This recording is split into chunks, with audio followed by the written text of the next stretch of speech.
agora avançar para mais uma parte, a comunicação da senhora Ana Belleville, que é o espírito de uma jovem mulher, né? Jovem mulher falecida aos 35 anos de idade, após cruel enfermidade. Vivaz, espirituosa, dotada de inteligência rara, de meticuloso critério e eminentes qualidades morais. Esposa e mãe de família devotada, ela possuía, ao demais, uma integridade de caráter pouco comum e uma fecundidade de recursos que a trazia sempre a coberto das mais críticas eventualidades da existência. Bom, o que a gente entende nesse relato é que ela era uma mulher muito, com uma integridade muito grande, uma moral muito grande também, né? Mas faleceu ainda jovem. Sem guardar ressentimento das pessoas, de quem poderia queixar-se, estava sempre pronta a prestar-lhes oportuno serviço. Então, apesar dela ter alguma dificuldade com algumas pessoas, ela estava sempre pronta a ajudar a eles mesmos. Intimamente ligados à sua pessoa desde longos anos, pudemos acompanhar todas as fases da sua existência, bem como todas as peripécias do seu fim. Proveio de um acidente a moléstia que havia de levá-la depois de arreter 3 anos de cama, presa dos mais cruéis sofrimentos, aliás, suportados até ao último com uma coragem heróica e um despeito dos quais a graça natural do seu espírito jamais a abandonou. Ela acreditava firmemente na existência da alma e na vida futura, mas pouco se preocupava com isso. Todos os seus pensamentos se relacionavam com o presente, que muito lhe importava, posto não tivesse medo da morte e fosse indiferente aos gozos materiais. Então, ela tinha conhecimento da vida futura, da existência da alma. Ela diz aqui que ela era totalmente indiferente aos gozos materiais, para ela não pegava ela isso, né? E ela não tinha medo da morte também. A sua vida era simples e sem sacrifício, abria mão do que não podia obter, mas possuía inato o sentimento do bem e do belo, que apreciava até nas coisas mínimas. Um espírito sensível, né, gente? Queria viver menos para si que para os filhos, avaliando a falta que lhes faria, e era isso que aprendia na vida. Conhecia o Espiritismo sem o ter estudado a fundo. Interessava-se por ele, mas nunca pôde fixar as ideias sobre o futuro. Este era para ela uma realidade, mas não lhe deixava no espírito uma impressão profunda. Gostaria de falar um pouquinho. Tudo bem, Fátima? Tudo bem, obrigada. E você? Estamos bem também. Graças a Deus. Eu me confundi com o horário, desculpas. Tudo certo, Fátima. É interessante esse perfil dela. Isso me lembra, gente, uma coisa. Talvez nós temos até a nossa volta. Quantos e quantos de nós, familiares, vamos dizer assim, nos qualificamos ou nos dizemos espíritas, católicos, evangélicos, mas quantos de nós espíritas, muitas vezes, eu não estou falando do grupinho aqui, tá? Quantos de nós, dizendo-se espíritas, às vezes vamos 2 vezes por ano no centro espírita? Quantas vezes, quantos católicos evangélicos que passam meses sem ir na casa religiosa deles? Esse perfil dela é interessante, que ela conhecia, de alguma forma, um pouco de cada coisa, né? Mas ela vivia restrita à sua vida com a família, com os filhos, né? Era uma boa pessoa, como todos que eu estou citando aqui. Os católicos, evangélicos, espíritas, budistas, né?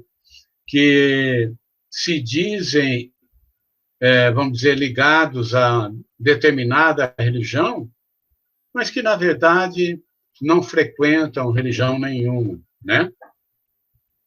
Então, ela era uma pessoa ótima, maravilhosa, conhecia um pouquinho de cada coisa, mas ela vivia mais o hoje, o presente, cada dia. E ela acreditava em Deus, tinha fé em Deus, né? Mas ela vivia aquela vida da rotina que a gente vê tanto à nossa volta, né? O que praticava de bom era o resultado de um impulso natural, espontâneo, sem ideia de recompensas ou de penas futuras. De há muito era desesperador o seu estado e iminente o desenlace, circunstância que ela própria não ignorava. Então, ela sabia que estava perto da morte, né? Um dia, achando-se ausente o marido, sentiu-se desfalecer e compreendeu que a hora era chegada. Embaciando-se-lhe a vista, a perturbação a invadia, sentindo todas as angústias da separação. Custava-lhe, contudo, a morte antes da volta do esposo, fazendo supremo esforço sobre si mesma, murmurou: não quero morrer.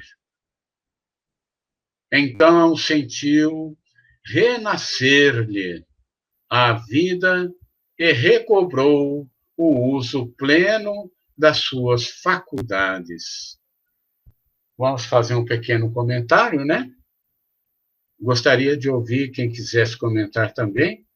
Então, ela percebeu que estava morrendo. E ela reagiu, porque o marido não estava ali.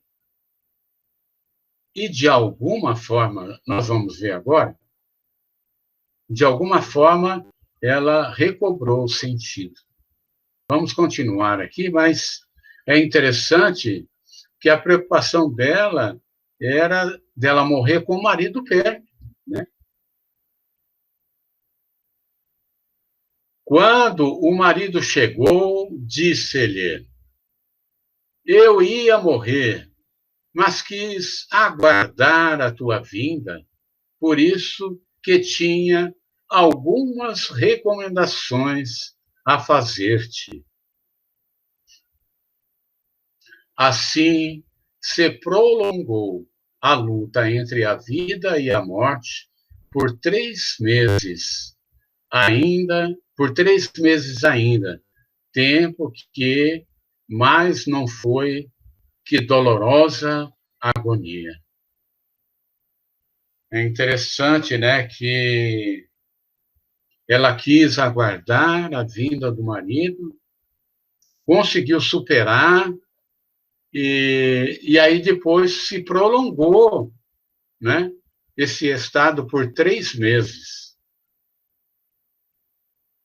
Evocação no Celso, dia seguinte ao da morte.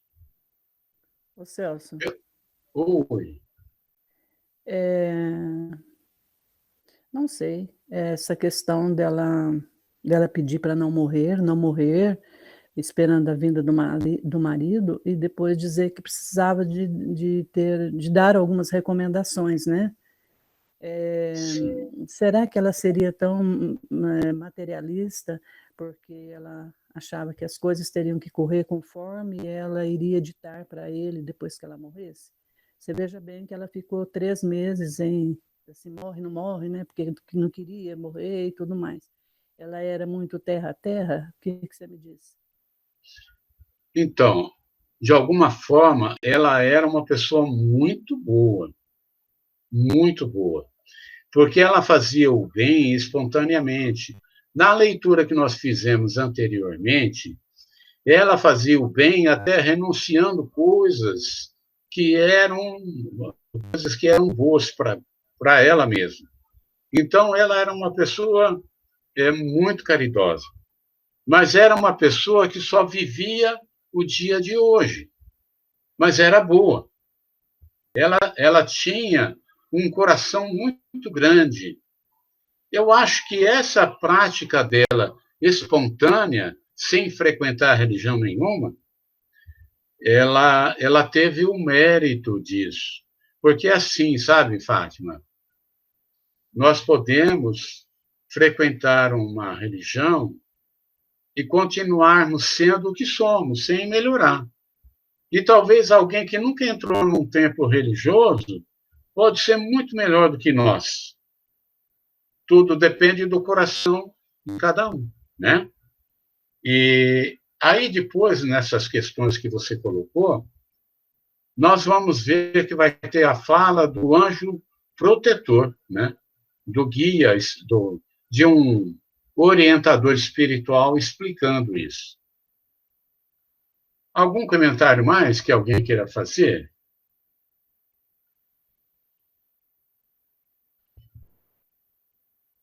Mais um comentário? Bom, então vamos seguir. Evocação no dia seguinte ao da morte.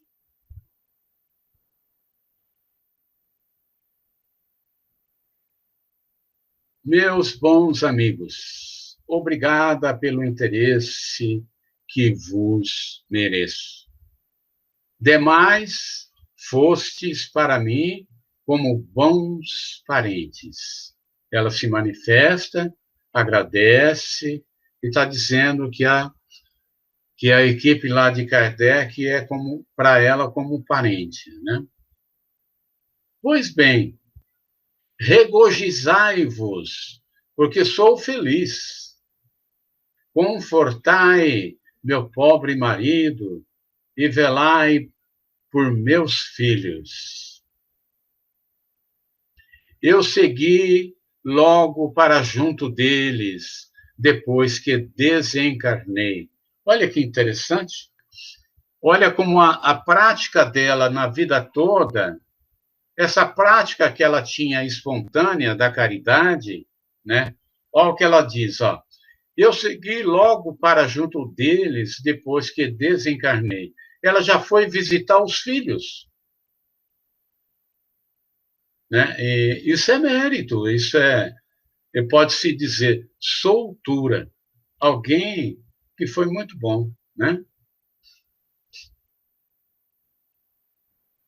Pergunta: podemos supor que a vossa perturbação não foi longa, uma vez que nos respondeis com lucidez.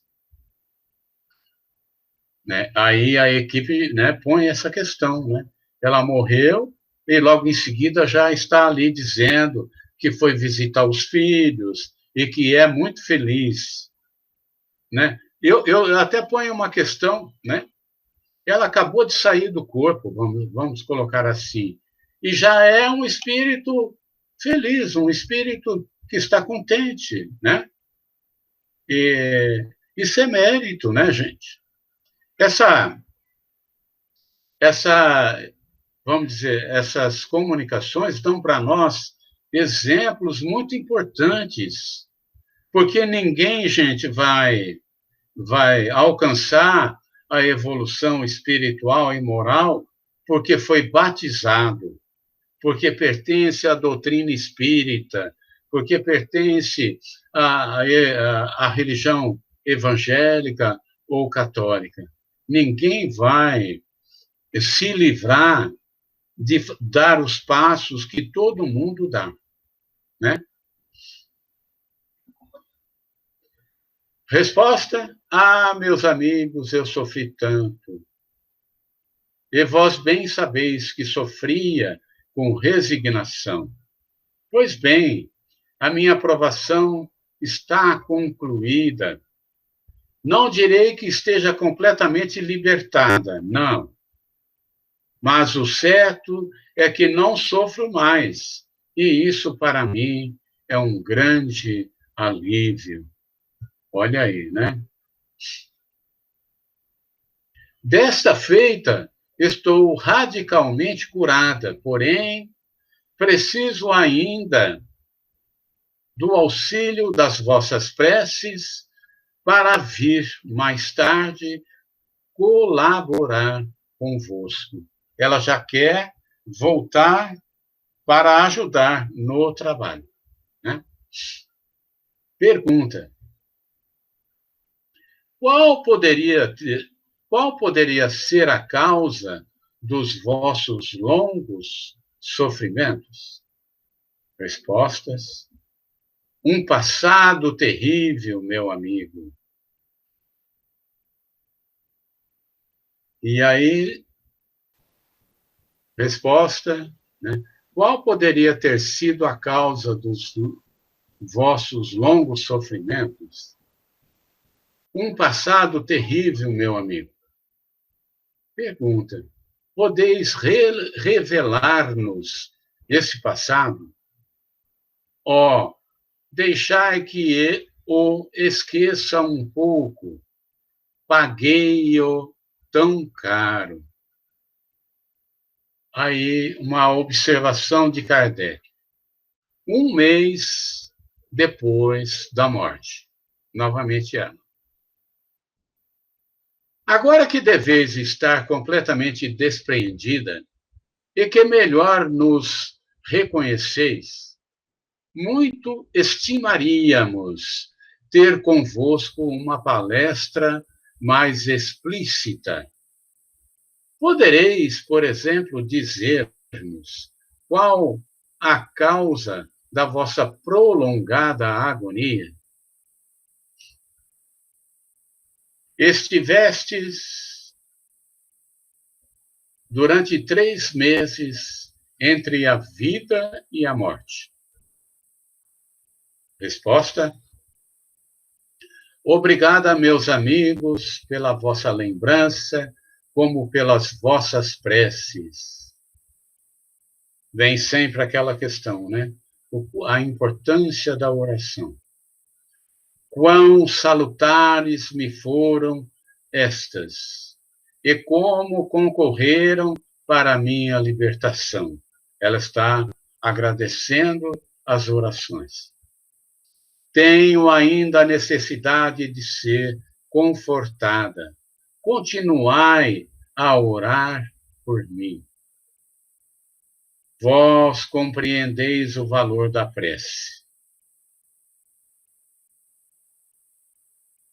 As que dizeis não são, de modo algum, fórmula banais, como as murmuradas por tantos outros que lhes não medem o alcance ou fruto de uma boa prece. Sofri muito, porém, os meus sofrimentos foram largamente compensados, sendo-me permitido estar muitas vezes perto dos queridos filhos que deixei com tanto pesar. Alguém quer fazer um comentário, gente? Tudo bem? Prolonguei por mim mesma esses sofrimentos. O desejo ardente de viver por amor dos filhos fazia com que me agarrasse de alguma sorte à matéria, e, ao contrário dos outros, eu não queria abandonar o desgraçado corpo, com o qual era forçoso romper, se bem que ele fosse para mim o instrumento de tantas torturas. Então, ela, de alguma forma, ali no corpo, ela estava tendo contato com o marido e com os filhos. Então, ela se agarrou ao corpo, né? Eis aí a razão da minha longa agonia. Quanto à moléstia e aos padecimentos decorrentes, eram expiação do passado, uma dívida a mais que paguei. Deus cobra a prestação, né, gente? Igual os carnezinhos da Casa Bahia, né? A gente vai pagando aos poucos. Ah, meus bons amigos, se eu vos tivesse ouvido, quanta mudança na minha vida atual. Que alívio experimentaria nos últimos momentos. E quão fácil teria sido a separação se, em vez de a contrariar, eu me tivesse abandonado confiadamente à vontade de Deus, à corrente que me arrastava. Mas, em lugar de volver os olhos ao futuro que me aguardava, eu apenas via o presente que ia deixar.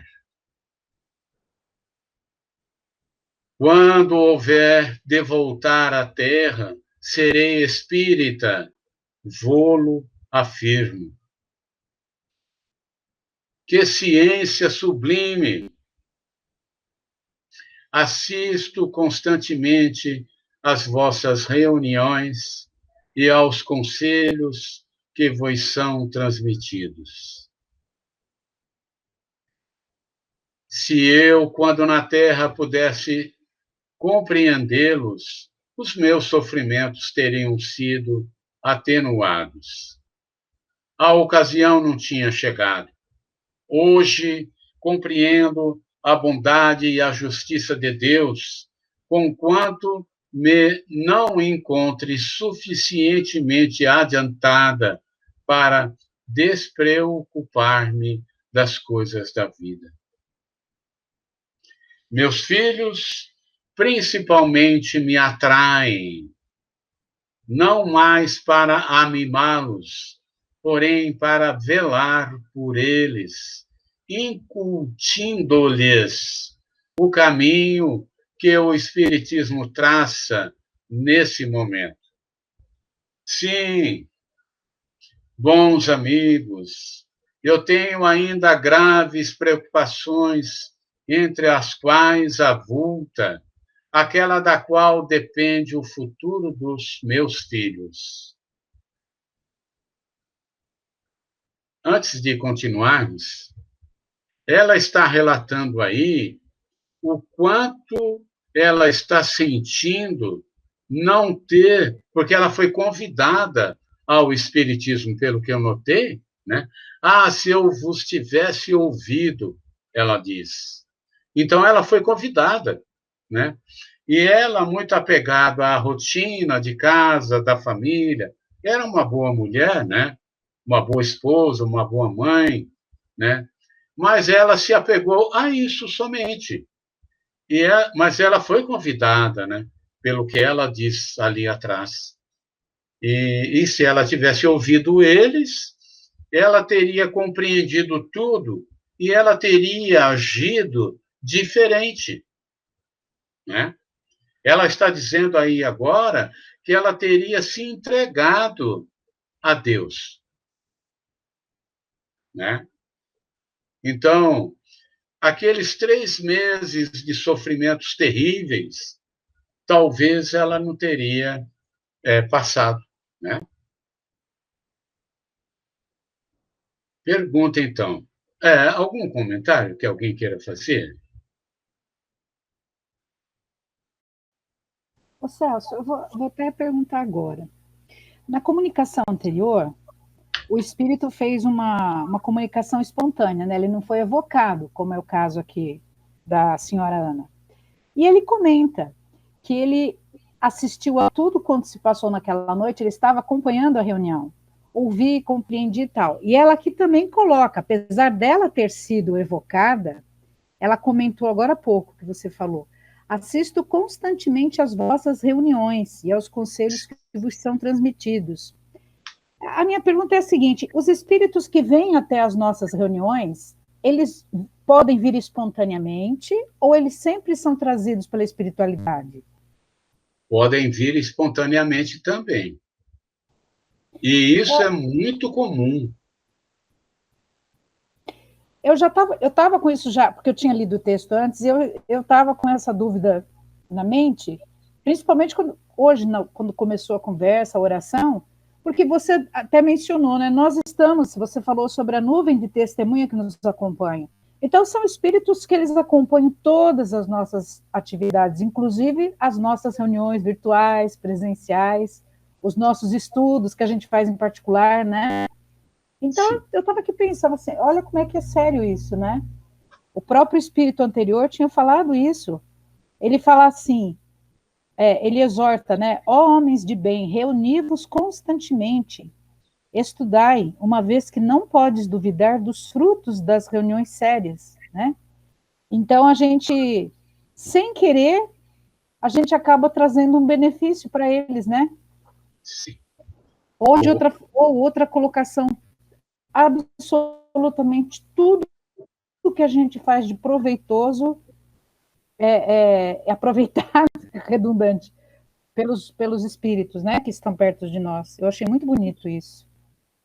Ô, Elza, veja, a espiritualidade não perde oportunidade nenhuma. Nenhuma, nenhuma, nenhuma.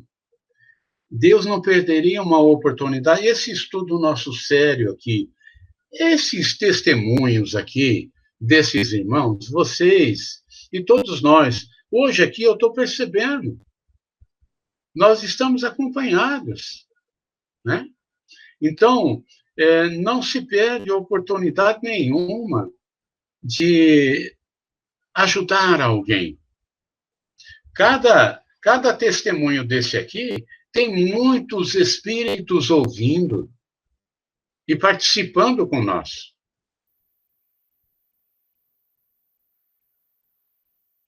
E você sabe, até fica para mim assim, um comentário que me veio agora, que muitas vezes a gente tem vergonha de colocar as nossas dúvidas nos estudos, né? E quantas vezes não pode ser um irmãozinho que está aqui do lado da gente soprando a dúvida dele? Por isso que a gente, eu já percebi muito isso, por isso que a gente não pode, né? A gente tem que ter um pouquinho de sensibilidade para perceber isso, que muitas vezes é alguém que está precisando, né? Olha que coisa linda para a gente pensar mais a respeito. Ah, não vou falar porque é básico. Tá, é básico para você, mas a gente não pode esquecer que tem irmãos que só entendem quando escutam a nossa voz, né? Pelo menos eu penso isso. Eu sempre fui muito favorável à conversação, ao estudo, à palestra, de palavras simples, porque a multidão espiritual é sempre maior do que aqueles que estão encarnados. Podeis ministrar-nos quaisquer informações sobre o passado que deplorais? Kardec, ele escrafunchava, né? Então, vamos à resposta. Ah, meus bons amigos, estou pronta a confessar-me. Eu tinha desprezado o sofrimento alheio, vendo indiferente os sofrimentos da minha mãe, a quem chamava doente imaginária. Por não vê-la de cama, supunha que não sofresse e zombava dos seus queixumes. Olha aí, ó. Vamos pegar para nós que isso aí é importante. Vamos, às vezes você vê alguém reclamando, fala, isso aí está com fingimento. Né? Eis como Deus castiga 6 meses depois da morte. Outra comunicação dela. Pergunta: agora que um tempo assaz longo se passou, desde que deixastes o invólucro material, tende a bondade de descrever-nos a vossa posição e ocupações no mundo espiritual. Resposta: na Terra, na vida terrestre, eu era o que vulgarmente se chama uma boa pessoa. É aquilo que a gente conversou lá no começo, né?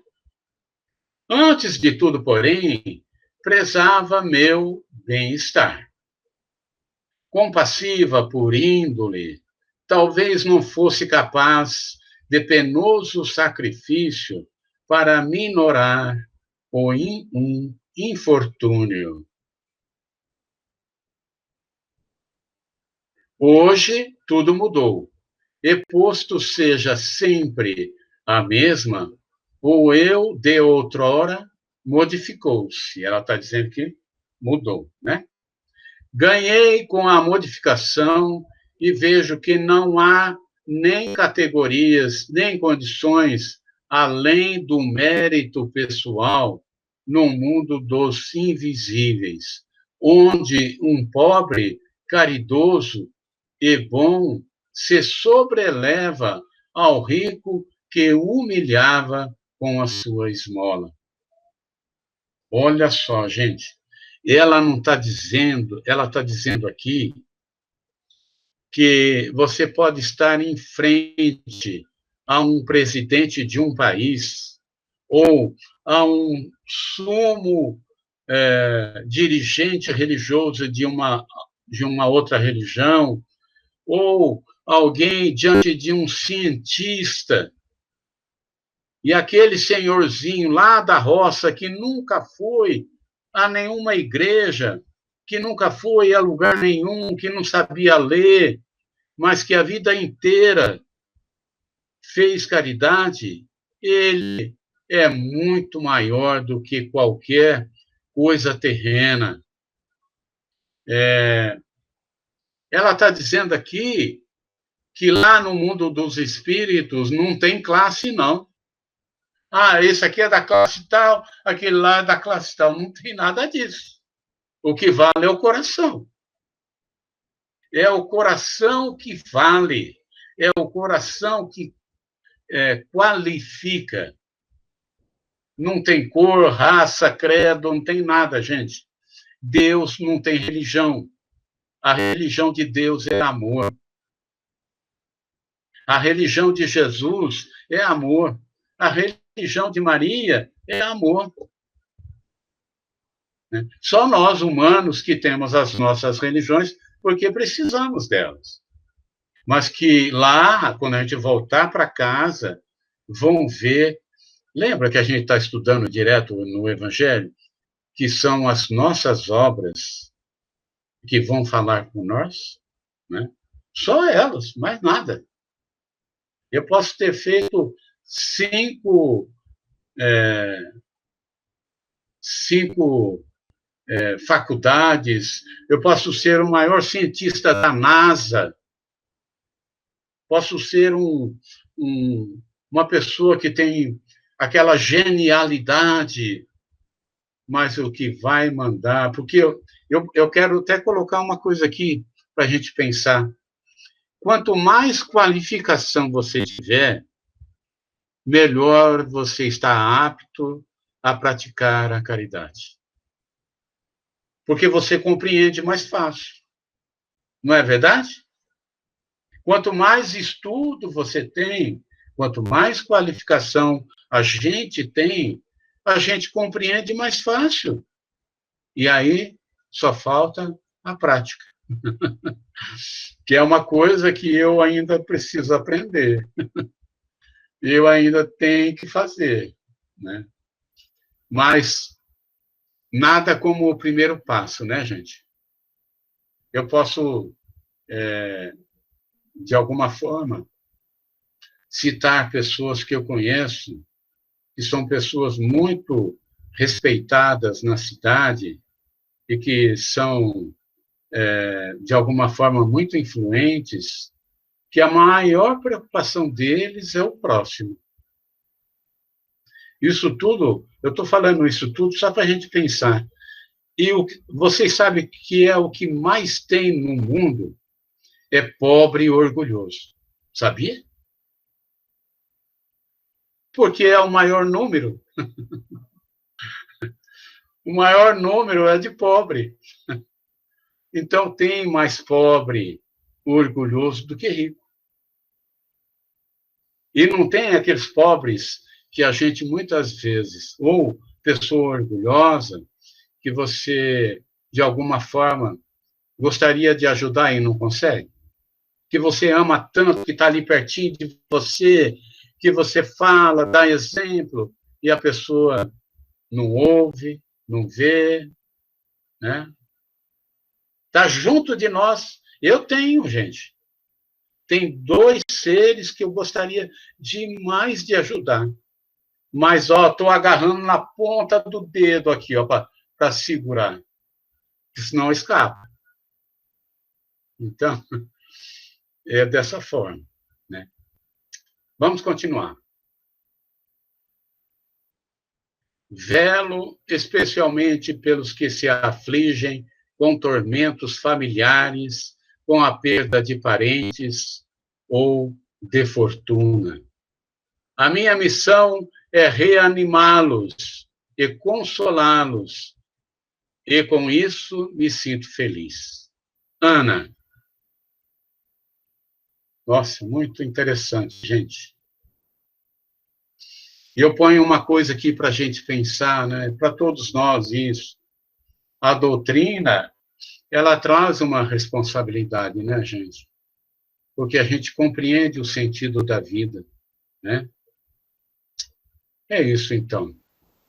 Eu queria fazer um comentário, Celso. Por favor. Porque aqui essa é a última comunicação, né, dos espíritos em condições medianas. Mas uma coisa... depois a gente vai entrar... Ainda tem mais um pedacinho para terminar o caso da Ana. Mas é que eu quero pegar o gancho aí. Que é o seguinte... No capítulo anterior, quando se falou dos espíritos felizes, eu senti assim, que eles vinham lá de cima falar conosco, né? Eles estavam ocupados com coisas que nós ainda não tínhamos condições de entender. E essas comunicações que nós estamos vendo hoje, nós vemos os espíritos trabalhando mais aqui perto da nossa compreensão, do nosso entendimento. Ela diz que ela, no começo, nas primeiras comunicações, ela falava de estar perto dos filhos. Agora aqui, depois de 6 meses, ela já fala, eu velo pelos que se afligem com tormentos familiares, né? Então, ela já é um trabalho que ela faz geral. E o espírito anterior também dizia que aquilo que ele estava começando a compreender, vindo nas reuniões, ele ia ao encontro de espíritos mais infelizes para ajudá-los, né? Então, eu já estou começando a me sentir mais ou menos em casa aqui, no sentido de que coisa bonita, né? Cada um vai ajudar aquele que está num degrauzinho abaixo dele, ou que está na mesma situação, né? Eu achei muito bonito isso. Muito bacana. Mais alguém que deseja comentar alguma coisa? Tudo bem? Tem um pedacinho, então a gente vai terminar, né? Importante questão decorre dos fatos supramencionados. Keila, poderá uma pessoa, por esforço da própria vontade, retardar o momento de separação da alma do corpo? Resposta do Espírito São Luís. Resolvida afirmativamente, sem restrições, essa questão poderia dar lugar a consequências falsas. Certamente, em dadas condições, pode um espírito encarnado prolongar a existência corporal a fim de terminar instruções indispensáveis, ou, ao menos, por ele como tais julgadas. É uma concessão que se lhe pode fazer, como no caso vertente, além de muitos outros exemplos. Então, ele realmente está afirmando que há concessões, sim. Essa dilação de vida não pode, porém, deixar de ser breve, visto como é defeso ao homem inverter a ordem das leis naturais, bem como retornar de motu próprio à vida, desde que ela tenha atingido o seu termo. Ele continua explicando aqui. É uma sustação, né? Uma suspensão, uma sustação momentânea apenas. Preciso é, no entanto, que da possibilidade do fato não se conclua a sua generalidade, tampouco que dependa de cada qual prolongar por este modo a sua existência. Então, que a gente não comece a criar imaginação, que isso é possível sempre, mas ele está explicando que é possível, mas tudo acho que é um mérito, né? Como aprovação para o espírito ou no interesse de missão a concluir, os órgãos depauperados podem receber um suplemento de fluido vital que lhes permita prolongar de alguns instantes a manifestação material do pensamento. Então, ele está afirmando aqui, bem rapidamente, a explicação, se houver um motivo, uma causa justa, é concedido. Claro que sempre depende do mérito do espírito, né? Estes casos são excepcionais e não fazem regra. Tampouco se deve ver nesse fato uma derrogação de Deus à imutabilidade das suas leis, mas apenas uma consequência do livre-arbítrio da alma que, no momento extremo, tem consciência de sua missão e quer a despeito da morte, concluir o que não pôde até então. Tudo bem, vamos seguindo aqui. Às vezes, pode ser também uma espécie de castigo infligido ao espírito duvidoso do futuro, esse prolongamento de vitalidade com o qual tem necessariamente de sofrer. Está aí uma outra hipótese, né? Essa é uma outra hipótese. São Luís. Está aí a resposta. Poder-se-ia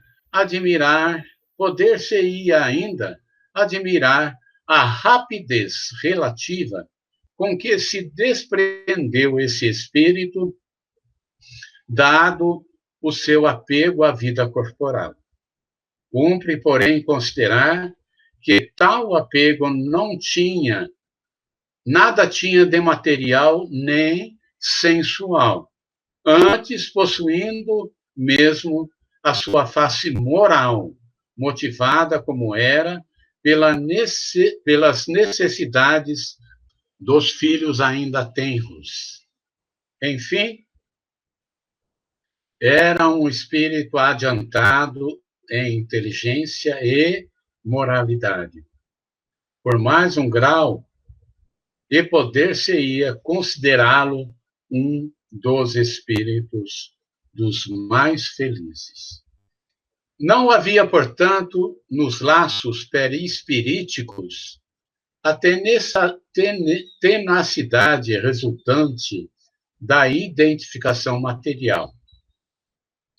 Pode dizer-se que a vida, debilitada por longa enfermidade, apenas se prendia por tênues fios que ele desejava impedir se rompessem. Contudo,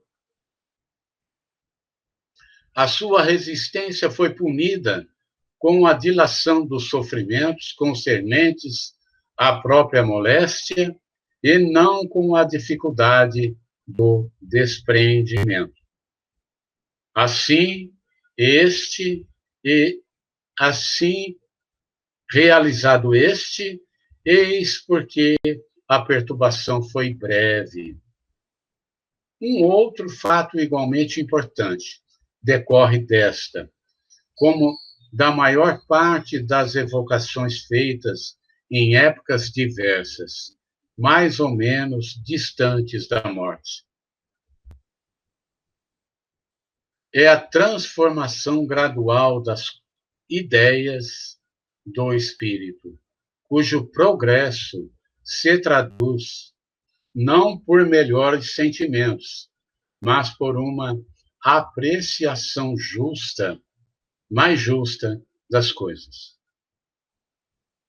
O progresso da alma na vida espiritual é, portanto, um fato demonstrado pela experiência. Alguém gostaria de fazer um comentário? Olha essa frase aqui, ó. O progresso da alma na vida espiritual é, portanto, um fato demonstrado pela experiência. Vocês estão vendo a importância dessa frase? Que lá no mundo espiritual, nós continuamos a progredir. É isso, né? A vida corporal é a praticagem desse progresso, a demonstração das suas resoluções, o cadinho em que ele se depura. Desde que a alma progride depois da morte, a sua sorte não pode ser irrevogavelmente fixada, porque a fixação definitiva da sorte é, como já o dissemos, a negação do progresso. Então, desde que você olha bem o que está sendo colocado, mesmo que o Celso fosse um espírito muito mau e que tenha causado muito sofrimento, no mundo espiritual, se eu começar a despertar, gradualmente eu vou mudando a minha sintonia, a minha percepção, e na medida em que eu busco, eu vou saindo daquela condição de sofrimento maior, né? Então, o progresso na vida espiritual, de alguma forma, alivia o sofrimento, né? Eu vou pedir para alguém ler esse trecho aí, que a garganta pifou.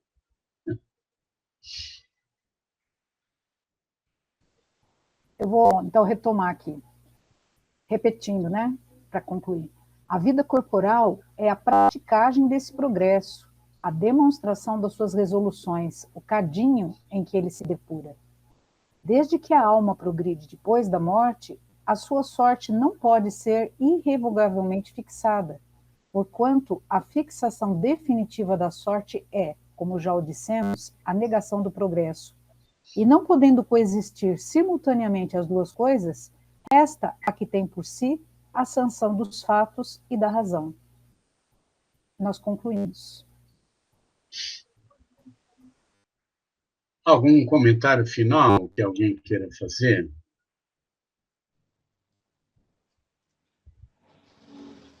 Eu queria, Celso.